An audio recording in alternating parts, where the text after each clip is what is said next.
Hello everyone, welcome back to Java-based microservice hands-on video tutorial series.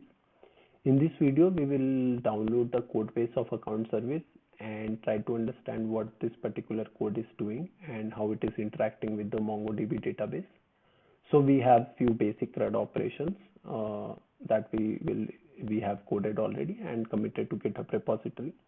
So you need to clone this particular repository and we will be connecting to the MongoDB database. Hence, let's go ahead and just you can get this URL from the YouTube video description. When you go to this, just I want you to copy this particular link, open a terminal, and we will clone this particular project. Okay, so you can do git clone. So once the project is cloned, we will use any IDE to open the project. My choice is basically VS Code, so you can choose any IDE, that does not matter. Okay, and just I'll add this to folder to the workspace, and okay, yeah, so this particular two folders have been imported. Cool. So we'll try to understand this particular thing right now. Okay, so we have distributed the project in two different modules. One basically contains just the domain name, the POJO or the plain Java object, basically account, and then account user's address, and then there is transaction. So it will consist only of domain objects. So, and yeah, so this will be as a dependency to our account service. So why have I done this? Basically keeping in mind the future of the project that we're doing. Just a reminder that our end goal is this and not just this. So hence I wanted to keep project very modular so that the memory footprint on another microservice is less. Basically, I just import the domain objects and not the entire service when I am working with this microservice. So the memory footprint is less, and that way you also save the cost. Hence the distinct project. And if you go to its form file, you will see we have dependency as only Spring Data MongoDB driver, which is basically to tell MongoDB that if you are going to persist this particular object, you should use the table name as accounts. Okay, and yeah, its identifier will be this. So basically you have to define only these two details with the MongoDB driver that you have imported as dependency, and this will take care of everything. Okay, so the table that will be created will be of name accounts, and this will be the identifier of that particular row.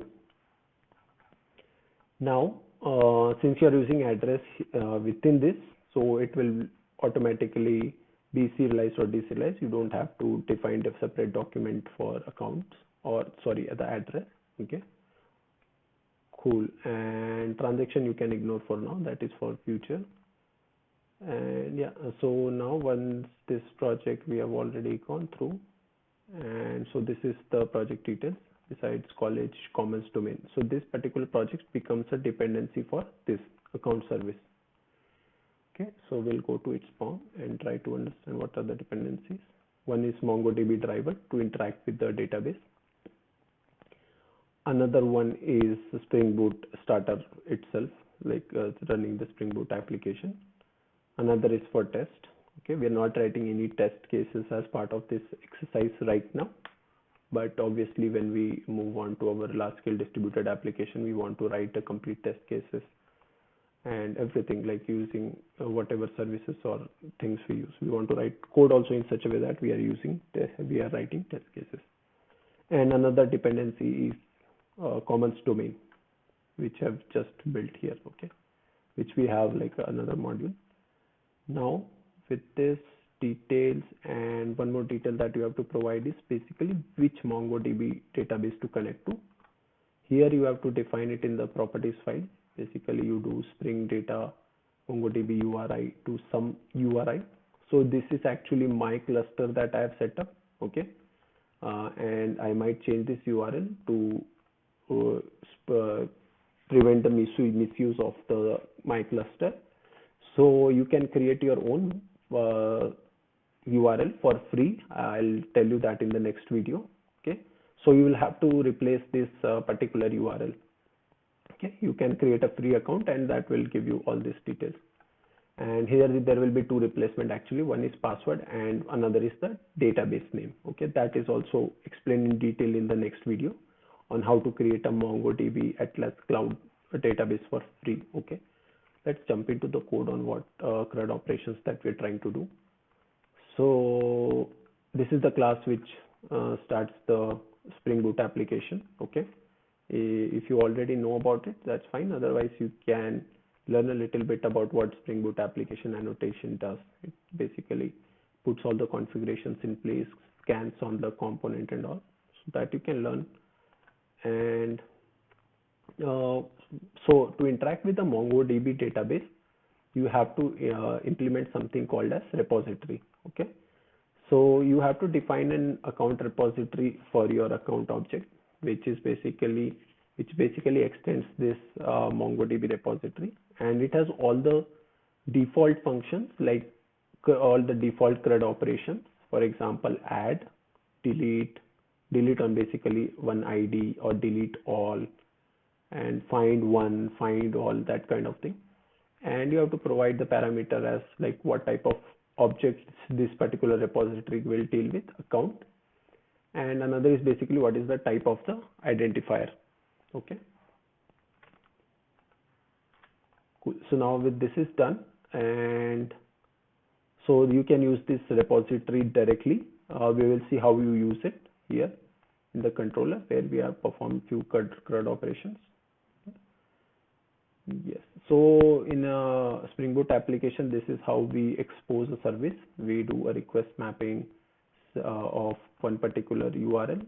Basically, if you were to type localhost 8080/API, this particular service will be hit. Now, inside this service, we have different methods as well, which is basically get accounts. Get accounts is basically gets all the accounts in the database. Now, here we are using account repository object, which does account repository dot find all. So these are a few default methods that we spoke about, which are already implemented. And if you want to write any custom implementations of query, you can very well write those in the account repository and use it here. But default ones are the ones which are we are using right now. And yeah, this is done, find all. So get account by ID. Again, here we are using account repository's default method, and save. Okay, we're saving one particular account, and then there is update operation, delete operation. Yeah, so these are a few CRUD operations that we have done. The code is pretty simple and straightforward. Okay, and yeah, so I hope you understand the code now. Let's go ahead and build this project.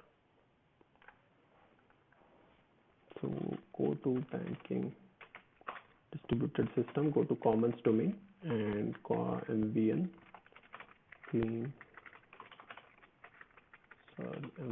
install. So we are building the the commons domain first, because that's a dependency for this particular project. Okay, and now we can go ahead and build our account service as well. So just build this particular project as well. So once this project gets built, we are sure that the project does not have any error. Okay, so that's all with respect to this tutorial. I wanted you to run the project, but right now you might not have this particular URL in place.